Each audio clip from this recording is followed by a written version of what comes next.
ശ്രീഗണേഷ് സംവിധാനം ചെയ്തിട്ടുള്ള ഏറ്റവും പുതിയ തമിഴ് സിനിമയായിട്ടുള്ള 3 BHK കാണുമ്പോൾ അതിൻ്റെ ആദ്യ പകുതിക്ക് ഒരു ബ്രോഡ് സ്ട്രോക്ക് ഫീല് നമുക്ക് ലഭിക്കും. കുടുംബത്തിൻ്റെ പ്രതീക്ഷകൾക്കൊപ്പം ഉയരാൻ പറ്റാത്ത ഇതിലെ നായകൻ്റെ ടീനേജും കോളേജ് ജീവിതവും ഒക്കെയാണ് അവിടെ നമ്മൾ ഓടിച്ചു വിട്ടതുപോലെ കാണുന്നത്. സംഭവം അതിൽ കാണുന്ന പല ഇമോഷനുകളും റിലേറ്റബിൾ ആണെങ്കിലും ഈ ഒരു കഥ പറച്ചിലിൻ്റെ സ്പീഡ് ചെറുതായിട്ടൊന്ന് പ്രശ്നമാകുന്നുണ്ട്.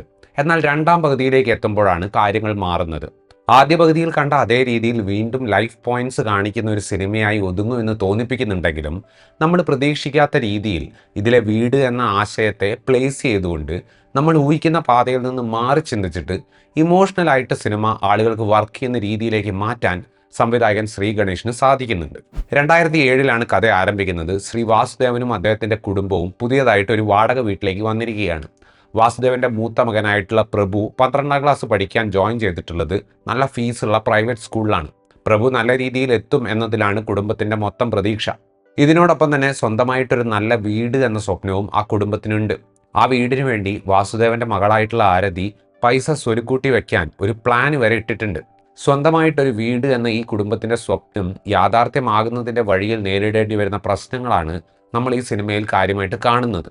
സിനിമയുടെ ഒരു പോക്ക് വെച്ചിട്ട് ചില ഘട്ടങ്ങളിൽ ശ്രീ ഗണേഷ് ഈ സിനിമയിലൂടെ ത്യാഗങ്ങളെയും കല്യാണത്തിലെ അഡ്ജസ്റ്റ്മെൻറ്റിനെയും വീട് വെക്കൽ എന്ന വികാരത്തിനെയും ഒക്കെ ഗ്ലോറിഫൈ ചെയ്യാൻ നോക്കുകയാണോ എന്ന് തോന്നിപ്പോകും. പക്ഷേ മിഡിൽ ക്ലാസ് കുടുംബങ്ങളിൽ നടക്കുന്ന കാര്യങ്ങളെ അവതരിപ്പിക്കാനുള്ള ഒരു ടൂള് മാത്രമാണ് അങ്ങേ തലക്കിലുള്ള വീട് എന്ന ടാർഗറ്റ്. വീട് വെക്കുക എന്ന സ്വപ്നത്തിന് വിലങ്ങുതടിയായിട്ട് വരുന്ന കാര്യങ്ങളൊക്കെ വളരെ ഓർഗാനിക് ആയിട്ട് നെറേറ്റീവിൽ പ്ലേസ് ചെയ്യാൻ ശ്രീ ഗണേഷിന് സാധിക്കുന്നുണ്ട്. വളരെ പ്രാക്ടിക്കലായിട്ടുള്ള കാരണങ്ങളാണ് ആ സ്വപ്നം നീണ്ടു പോകുന്നതിന് കാരണമാവുന്നത്. ഡു വാട്ട് യു ലവ് എന്ന വളരെ ബേസിക് ആയിട്ടുള്ള ഒരു ഫിലോസഫിയാണ് ഈ സിനിമയുടെ കോർ ഐഡിയ. പക്ഷെ ഒരുപാട് പ്രതിസന്ധികൾ ഈ കുടുംബം നേരിടുന്നത് കൊണ്ടും അതെല്ലാം തന്നെ വളരെ റിയൽ ആയിട്ട് തോന്നുന്നത് കൊണ്ടും ഈ ഒരു ഫിലോസഫിയുടെ ഏറ്റവും ഗ്രൗണ്ടഡ് ആയിട്ടുള്ള അവതരണമാകാൻ 3 BHK എന്ന ഈ സിനിമയ്ക്ക് സാധിക്കുന്നുണ്ട്. അഡൾട്ട് ലൈഫിനെ കുറിച്ച് സംസാരിക്കുന്നു എന്നത് തന്നെയാണ് ഈ സിനിമയുടെ രണ്ടാം പകുതിയുടെ ഭംഗി. ഏതൊരാളെ സംബന്ധിച്ചിടത്തോളം ഉത്തരവാദിത്തങ്ങൾ കൂടുന്നത് കൊണ്ട് സ്വല്പം ആങ്സൈറ്റി ഉണ്ടാകുന്ന ഒരു ഘട്ടമാണത്. മാതാപിതാക്കളുടെ ആരോഗ്യം, കൂടപ്പിറപ്പുകളുടെ കല്യാണം, സ്വന്തം കല്യാണം, ജോലിയിലെ പ്രശ്നങ്ങൾ എന്നിങ്ങനെ ഏറെക്കുറെ എല്ലാവർക്കും റിലേറ്റ് ചെയ്യാൻ പറ്റുന്ന കാര്യങ്ങളെ വളരെ ഫലപ്രദമായിട്ട് തിരക്കഥയിൽ ശ്രീ ഗണേഷ് ഉപയോഗിക്കുന്നുണ്ട്. ഇതിൻ്റെ എല്ലാം റിലേറ്റബിലിറ്റി കാരണം പല സീനുകൾക്കും നല്ല ഇമോഷണൽ ഇമ്പാക്റ്റ് ഉണ്ടാകുന്നുണ്ട്. വൈകാരികമായിട്ടും സാമ്പത്തികമായിട്ടും ഒക്കെയുള്ള പ്രതിസന്ധികൾ തരണം ചെയ്തുകൊണ്ട് നായകൻ ഒടുവിൽ ജയിക്കുമ്പോൾ അത് കണ്ടിരിക്കുന്ന പ്രേക്ഷകനും സ്വല്പം പേഴ്സണലായിട്ട് തോന്നും. ആരതി എന്ന പെങ്ങൾ കഥാപാത്രത്തെ ഈ സിനിമ ഉപയോഗിച്ച രീതി വളരെ മനോഹരമാണ്. വിവാഹം പോലെയുള്ള ആശയത്തിൻ്റെ പ്രോഗ്രസീവായിട്ടുള്ള മറ്റൊരു വശം ഒരുപക്ഷെ പഴഞ്ചൻ കാഴ്ചപ്പാടുള്ളവരിലേക്ക് ഫലപ്രദമായിട്ട് എത്തിക്കാൻ ഈ ഒരു കഥാപാത്രത്തിന് ഈ ഒരു സിനിമയിലൂടെ സാധിച്ചേക്കാം. സിനിമയിൽ ആകെ മൊത്തത്തിൽ വാസുദേവൻ എന്ന കഥാപാത്രത്തെ വളരെ മാന്യനായ സ്വീറ്റ് ആയിട്ടുള്ള ഫാമിലി മാനായിട്ടാണ് കാണിച്ചിരിക്കുന്നത്.